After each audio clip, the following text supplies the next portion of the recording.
La Dama Negra. Hacía ya 200 años que el castillo no era sino un montón de piedras derruidas. En mitad de aquellas piedras había crecido un magnífico arce que en numerosas ocasiones los campesinos de los alrededores habían intentado derribar sin lograrlo, pues su madera era muy dura y nudosa. Finalmente, un joven llamado Wilhelm vino a su vez a intentar la aventura como los demás, y después de haberse desprendido de su chaqueta, haciendo un hacha que había mandado afilar a propósito, golpeó el tronco del árbol con todas sus fuerzas. Pero el árbol repelió el hacha como si hubiera sido de acero. Wilhelm no se desanimó y propinó un segundo golpe. El hacha rebotó de nuevo. Por fin, levantó el brazo y, reuniendo todas sus fuerzas, dio un tercer golpe. Pero como al propinar ese tercer golpe oyó algo semejante a un suspiro, levantó los ojos y vio delante de él a una mujer entre 28 y 30 años, vestida de negro, y que habría sido perfectamente bella si su palidez no hubiera dado a toda su persona un aspecto cadavérico, que indicaba que desde hacía mucho tiempo aquella mujer ya no pertenecía a este mundo. «¿Qué quieres hacer con este árbol?», preguntó la Dama Negra. «Señora», respondió Wilhelm, mirándola sorprendido, pues no la había visto llegar y no podía adivinar de dónde salía. «Señora, quiero hacer una mesa y unas sillas, pues me caso en la próxima fiesta de San Martín con Roschen, mi prometida, que amo desde hace 3 años. «Prométeme que harás una cuna para tu primer hijo», dijo la Dama Negra, «y levantaré el hechizo que defiende este árbol del hacha del leñador». «Se lo prometo, señora», dijo Wilhelm. «Muy bien, pues golpea ahora», dijo la dama. Wilhelm levantó su hacha, y del primer golpe hizo en el tronco una incisión profunda. Tras el segundo golpe, el árbol tembló de la copa a las raíces. Tras el tercero, cayó completamente separado de su base y rodó por el suelo. Wilhelm levantó la cabeza para darle las gracias a la Dama Negra, pero ésta había desaparecido. Wilhelm cumplió la promesa que había hecho, y aunque se burlaron bastante de él al ver que construía una cuna para su primer hijo, antes de que se hubiera realizado el matrimonio, no por eso puso menos ardor y atención en su trabajo, hasta el punto que, antes de que hubieran transcurrido 8 días, ya había acabado una encantadora cuna. Poco después se desposó con Roschen, y 9 meses después, Roschen dio a luz un hermoso niño, que colocaron en su cuna de arce. Aquella misma noche, cuando el niño lloraba y su madre desde su cama lo mecía, la puerta de la habitación se abrió y la Dama Negra apareció en el dintel, llevando en la mano una rama de arce seca. Roschen quiso gritar, pero la Dama Negra puso un dedo sobre sus labios, y Roschen, por temor a irritar a la aparecida, permaneció muda e inmóvil, con los ojos clavados en ella. La Dama Negra se acercó entonces a la cuna con paso lento y que no producía ruido alguno. Cuando llegó junto al niño, unió las manos, rezó un momento en voz baja, besó al bebé en la frente y dijo a la pobre madre aterrorizada: «Roschen, coge esta rama seca, que procede del mismo arce del que está hecha la cuna de tu hijo. Guárdala con cuidado. Y tan pronto como tu hijo haya alcanzado los 16 años, introdúcela en agua pura. Luego, cuando le hayan salido hojas y flores, dásela a tu hijo y pídele que vaya a tocar con ella la torre del lado de oriente. Eso le traerá a él felicidad y a mí la liberación». Luego, tras haber pronunciado estas frases, dejando la rama seca en las manos de Roschen, la Dama Negra desapareció. El niño creció y se convirtió en un hermoso joven. Un buen genio Parecía protegerlo en todo cuanto hacía. De vez en cuando Roshen le echaba una mirada a la rama del arce que había colocado por debajo del crucifijo, junto al boj bendecido el domingo de Ramos. Y como la rama estaba cada día más seca, ella sacudía la cabeza dudando que una rama tan seca pudiera llegar a tener hojas y flores. No obstante, el mismo día en que su hijo cumplió los 16 años, no dejó de obedecer las órdenes expresas de la Dama Negra, y cogiendo la rama de debajo del crucifijo, fue a colocarla en medio de un manantial que brotaba en el jardín. Al día siguiente fue a ver la rama, y le pareció que la savia empezaba a circular por debajo de la corteza. 2 días después vio que se le formaban brotes. Al día siguiente, esos brotes se abrieron. Luego, crecieron las hojas, aparecieron las flores, y al cabo de 8 días de haber estado en el manantial, la rama estaba como si acabaran de cortarla del arce vecino. Entonces Roshen buscó a su hijo, lo condujo al manantial, y le contó lo que había sucedido el día de su nacimiento. El joven, aventurero como un caballero andante, cogió de inmediato la rama, e inclinándose ante su madre le pidió su bendición, pues quería iniciar su aventura en aquel mismo instante. Roshen lo bendijo, y el joven se dirigió de inmediato hacia las ruinas. Era ese momento del día en el que el sol, al ocultarse en el horizonte, hace subir las sombras de los lugares profundos a los más elevados. El joven, pese a ser valiente, no estaba exento de esa inquietud que experimenta el hombre más animoso en el momento en el que se enfrenta a un acontecimiento sobrenatural e inesperado. Cuando puso el pie en las ruinas, su corazón latía con tanta intensidad que tuvo que detenerse un instante para respirar. El sol se había ocultado por completo, y la oscuridad empezaba a alcanzar el pie de las murallas, cuya cima estaba aún dorada por los últimos rayos de luz. El joven avanzó con la rama de arce en la mano hacia la torre del oriente, y al oriente de la torre encontró una puerta. Llamó 3 veces, y a la tercera la puerta se abrió, y apareció la Dama Negra en el dintel. El joven dio un paso hacia atrás, pero la aparecida tendió una mano hacia él, y con voz dulce y rostro sonriente: «No temas, joven», dijo, «pues hoy es un día feliz para ti y para mí». «Pero, ¿quién es usted, señora? ¿Y qué puedo hacer por usted?» «Soy la dama de este castillo», prosiguió el fantasma. «Y como ves, nuestra suerte es similar. Él no es sino una ruina, y yo no soy sino una sombra. De joven estuve comprometida con el joven conde de Windic, que vivía unas leguas de aquí, en el castillo cuyos restos llevan aún su nombre. Después de haberme dicho que me amaba y haberse asegurado de que yo compartía su amor, me abandonó por otra mujer que convirtió en su esposa. Pero su felicidad no duró mucho. El conde de Windic era ambicioso.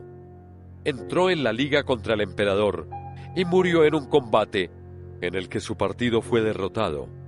Entonces los partidarios del emperador se desperdigaron por las montañas, pillando e incendiando los castillos de sus enemigos. El castillo de Windic fue pillado e incendiado como los demás, y la joven condesa huyó con su hijo en los brazos. Agotada por la fatiga, cogió una rama de arce para usarla de cayado. Había visto desde lejos las torres de mi castillo, y como ignoraba lo que había habido entre su marido y yo, venía a pedirme hospitalidad. Pero si ella no me conocía, yo sí la conocía a ella. La había visto pasar en silla de mano, embriagada de amor, ardiente en el placer, seguida de lejos por muchos jóvenes guapos que, como si fueran eco de mi ingrato enamorado, Le decían que era hermosa. Al verla, en lugar de apiadarme de ella, como debía hacerlo una cristiana, todo mi odio se despertó. La vi con gusto, abrumada por el peso de su tierno fardo, subir con los pies descalzos y malheridos por el sendero rocoso que conducía a la entrada de mi castillo. Pronto se detuvo sobre la colina que domina aquel lago de agua oscura que ahí ves. Haciendo un esfuerzo, hundiendo su cayado en tierra para apoyarse en él, tendió hacia mí sus brazos en los que estaba su hijo, y, moribunda, se dejó caer exhausta, abrazando a su pobre hijito sobre su pecho. Entonces sí, lo sé muy bien, yo habría debido descender de mi balcón, ir a su encuentro, levantarla con mis manos, sostenerla sobre mi hombro, conducirla a este castillo y convertirla en mi hermana. Eso habría sido hermoso y caritativo a los ojos de Dios. Sí, lo sé. Pero yo me sentía celosa del conde, incluso después de su muerte. Quise vengarme en su pobre esposa inocente de lo que yo había sufrido. Llamé a mis criados y les ordené que la echaran como si fuera una vagabunda. Desgraciadamente me obedecieron. Los vi acercarse a ella, insultarla y negarle hasta el trozo de tierra en la que reposaba un instante sus miembros fatigados. Entonces se levantó como una loca y, cogiendo a su hijo en brazos, la vi correr con el cabello al viento hacia la roca que domina el lago, subir a la cima y luego, profiriendo una terrible maldición contra mí, precipitarse al agua, ella y su bebé. Lancé un grito. Me arrepentí al instante, pero era demasiado tarde. La maldición de mi víctima había llegado hasta el trono de Dios. Había pedido venganza, y la venganza debería realizarse. Al día siguiente, un pescador que había arrojado sus redes al lago sacó a la madre y al hijo aún abrazados. Como, según la declaración de mis criados, había atentado contra su propia vida, el capellán del castillo se negó a enterrarla en tierra consagrada y fue depositada en el lugar en el que había hundido su cayado de arce. Muy pronto, aquel cayado, que aún estaba verde, echó raíces y a la primavera siguiente dio flores y frutos. Por lo que a mí respecta, devorada por el arrepentimiento, sin tranquilidad durante mis días, ni reposo durante mis noches, pasaba el tiempo rezando de rodillas en la capilla o deambulando en torno al castillo. Poco a poco sentí que mi salud se deterioraba y fui consciente de que padecía una enfermedad mortal. Muy pronto, una languidez insuperable se adueñó de mí y me obligó a permanecer en cama. Hicieron venir a los mejores médicos de Alemania, pero al verme, todos movían la cabeza y decían: no podemos hacer nada. La mano de Dios está sobre ella. Tenían razón. Yo estaba condenada. Y el día del tercer aniversario de la muerte de la condesa, yo morí a mi vez. Por sugerencia mía, me vistieron con el vestido negro que había usado en vida, con el fin de llevar, incluso después de mi muerte, luto por mi crimen. Y como pese a ser muy culpable, me habían visto morir como una santa, me depositaron en la cripta funeraria de mi familia y sellaron sobre mí la losa de mi tumba. La misma noche del día en el que allí me depositaron, en medio de mi sueño mortal, me pareció oír sonar la hora en el reloj de la capilla. Conté las campanadas y oí 12. Tras la última, me pareció que una voz me decía al oído: Mujer, levántate. Reconocí la voz de Dios y exclamé: Señor, Señor, no estoy muerta, pues, y aunque creí haberme dormido en vuestra misericordia para siempre, ¿vais a devolverme a la vida? No, dijo la misma voz, no temas, solo se vive una vez. Sí, estás muerta. Pero antes de implorar mi misericordia, es necesario que dé satisfacción a mi justicia. ¡Dios mío, Señor!, exclamé temblando. ¿Qué vais a ordenar sobre mí? Errarás, pobre alma en pena, respondió la voz, hasta que el arce que da sombra a la tumba de la condesa sea lo suficientemente grueso como para proporcionar tableros para la cuna del niño que te liberará. Levántate pues de tu tumba y cumple mi designio.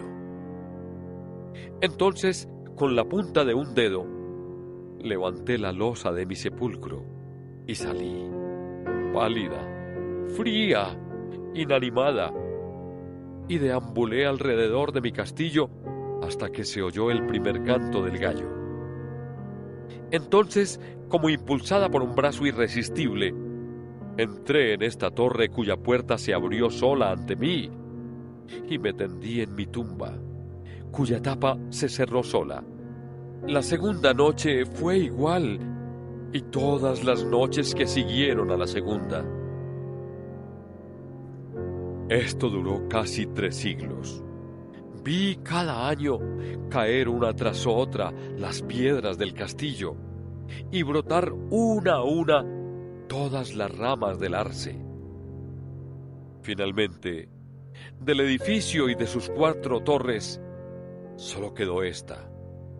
El árbol creció y se hizo robusto hasta el punto que vi que se acercaba el momento de mi liberación. Un día, tu padre vino con un hacha en la mano. El arce que hasta entonces había resistido al acero más afilado, ablandado por mí, cedió ante el metal de su hacha. A petición mía, hizo del tronco una cuna en la que te recostaron el día que naciste. El Señor ha cumplido lo que me prometió. Bendito sea Dios Todopoderoso y misericordioso. El joven hizo la señal de la cruz y preguntó: ¿Y ya no me queda nada más que hacer? Sí, respondió la dama negra. Sí, joven, debes concluir tu obra. Ordene, señora, contestó, y yo obedeceré. Excava al pie del arce y encontrarás los huesos de la condesa de Windeck y de su hijo. Haz que los entierren en tierra consagrada, y cuando estén enterrados, levanta la losa de mi tumba y ponme una rama de boj bendecido en la última Pascua en la mano. Luego, clava totalmente la tapa, pues no volveré a levantarme hasta el día del juicio final. Pero, ¿cómo reconoceré su tumba? Es la tercera de la derecha al entrar. Además, añadió la dama negra, tendiendo hacia el joven una mano que habría sido perfecta, de no ser por su extrema palidez. Mira este anillo, lo reconocerás cuando lo veas en mi dedo. El joven miró y vio un carbúnculo tan puro que iluminaba no solo la mano de la dama, sino además su bello y melancólico rostro, al que, lo mismo que a la mano, solo podía reprochársele una excesiva blancura. Se hará como desea, dijo el joven, cubriéndose con la mano, porque estaba deslumbrado por el brillo que irradiaba el carbúnculo. Y desde mañana mismo. ¡Que así sea!, respondió la dama negra, y desapareció como si se la hubiera tragado la tierra. El joven sintió que acababa de producirse algo extraño. Retiró la mano de los ojos y miró a su alrededor. pero estaba solo en mitad de las ruinas, con la rama de arce en la mano, frente a la puerta de la Torre de Oriente, y esta puerta estaba cerrada. El joven regresó a su casa y se lo contó todo a su padre y a su madre, que reconocieron en ello la mano de Dios. Al día siguiente avisaron al párroco de Achern, que acudió al lugar indicado por el joven, entonando el Magnificat, mientras dos enterradores excavaban al pie del arce. A 5 o 6 pies de profundidad, como lo había dicho la Dama Negra, se encontraron los dos esqueletos. Los huesos de los brazos de la madre apretaban aún a su hijo contra los huesos de su pecho. Ese mismo día la condesa y su hijo fueron inhumados en tierra consagrada. Luego, al salir de la iglesia, el joven cogió de los pies de un crucifijo una rama bendecida en la última Pascua, y llamando a 2 de sus amigos, uno de los cuales era albañil y el otro cerrajero, los llevó consigo a la Torre del Oriente. Cuando vieron dónde los conducía, dudaron. Pero el joven les dijo con tal confianza que al obedecerlo a él, obedecían a Dios, que no dudaron más y lo siguieron.